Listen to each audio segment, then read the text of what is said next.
मन शांत हो जाएगा। बुद्ध का एक शिष्य अपने असफलता के कारण बहुत दुखी था।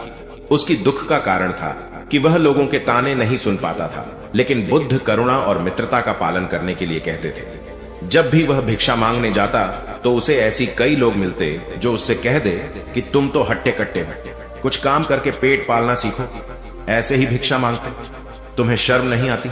कुछ और कहते कि अपने माँ बाप को, अपने परिवार को छोड़कर यहां पड़े हो, तुम्हारी बुद्धि भ्रष्ट हो गई है, क्या तुम उस ढोंगी और पाखंडी के बहकावे में कैसे आ गया।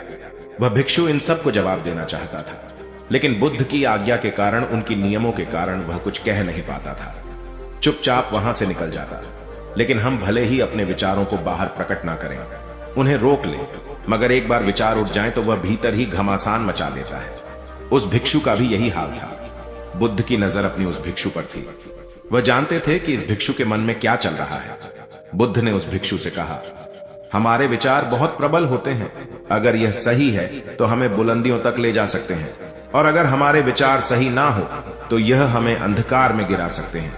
उस भिक्षु ने अपने मन में कहा, यह सब बेकार की बातें हैं। असली समस्या तो वहां है जहां लोग हमें कुछ भी नहीं समझते, हमारा अनादर करते हैं, हमें भला बुरा कहते हैं, और बुद्ध केवल शांत रहने के उपदेश देते हैं। और इससे क्या होने वाला है।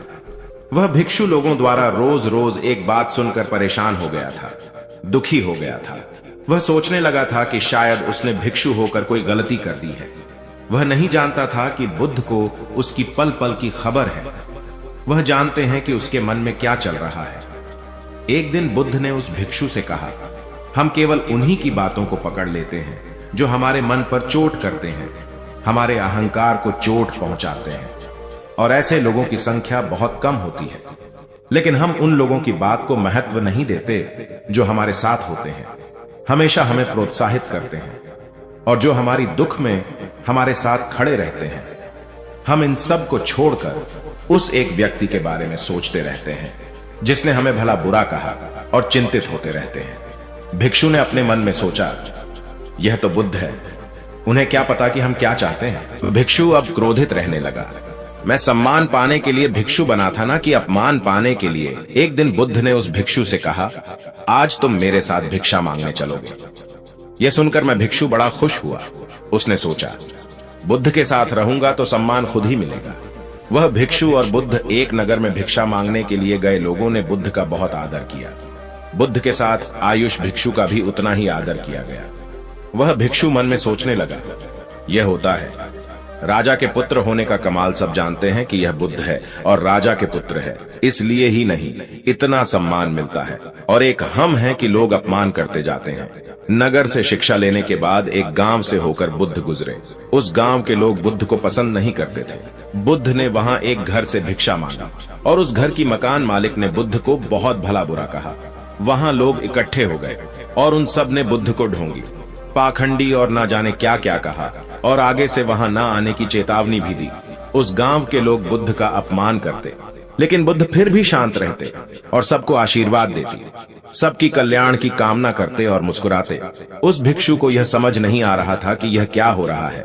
इतना अपमान तो उसका भी आज तक कभी नहीं हुआ था, और वह तो छोटी सी बात पर क्रोधित हो जाता है।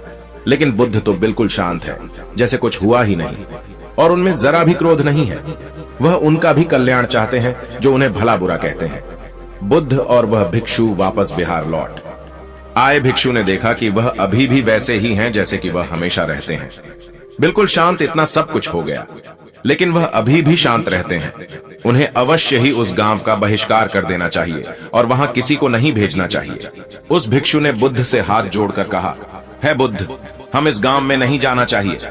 हमें हर उस व्यक्ति का बहिष्कार कर देना चाहिए जो हमारे मतों से सहमत नहीं है।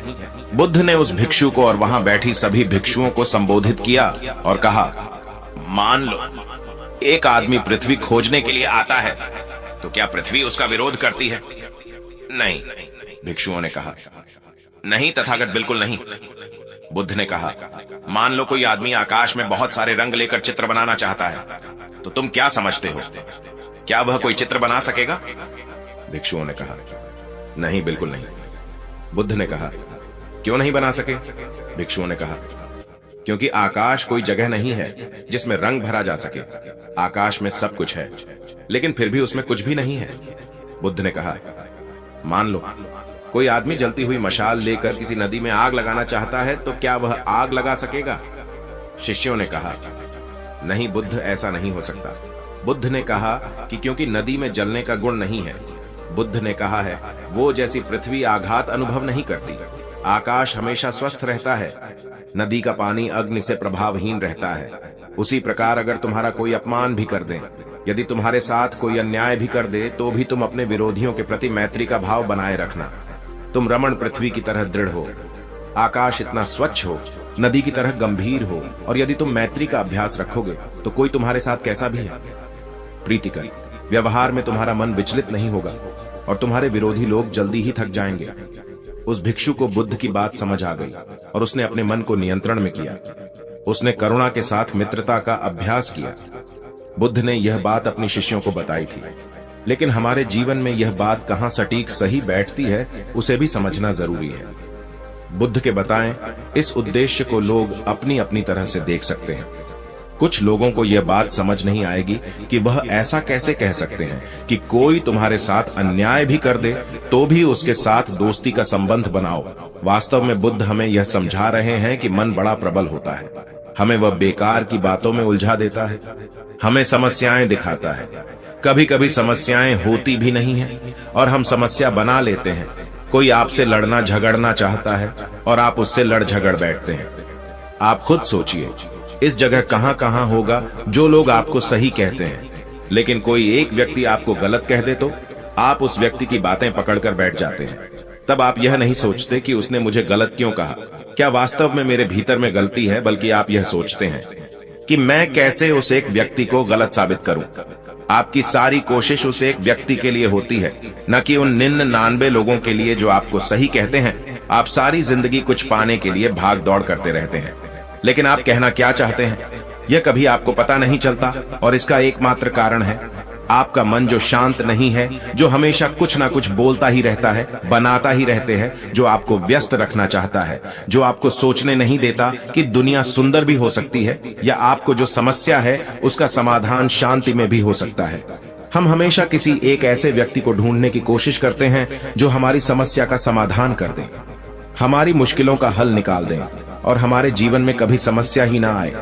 लेकिन क्या आप इस दुनिया में कोई एक ऐसा व्यक्ति ढूंढ सकते हैं जिसकी जिंदगी में मुश्किलें ना हो, समस्या ना हो? तो यह एक बहुत बड़ी समझ क्या है कि हम चाहते हैं कि हमारी जिंदगी में समस्या ना हो। क्या ऐसा हो सकता है जो यह बात समझ जाता है? और यह वही समझ सकता है जिसका मन शांत हो गया है, जो इस बात को जानता है कि समस्याओं का अंत नहीं है, यह आती ही रहती है, मुश्किल लगी ही रहती है। जो इन बातों को समझता है उसका मन शांत, गंभीर और सरल हो जाता है, और एक सरल मन हमेशा मैत्री की ओर ही हाथ बढ़ाता है। वह जानता है करुणा और मैत्री से ही जीवन की उद्देश्यों को पाया जा सकता है। अकड़ कर, लड़ झगड़ कर या समस्याओं से भागते रहने से कुछ नहीं होने वाला। इसलिए दोस्तों, अपने में संयम रखें। यदि आपने अब तक पूरी कहानी को सुना है तो मैं आपसे एक छोटा सा निवेदन करूंगा, कृपया इस चैनल को सब्सक्राइब करें ताकि मैं आपके लिए और भी ज्ञान से भरपूर कहानी लेकर आ सकूं। मिलते हैं आगे नई कहानी के साथ नई वीडियो में। धन्यवाद।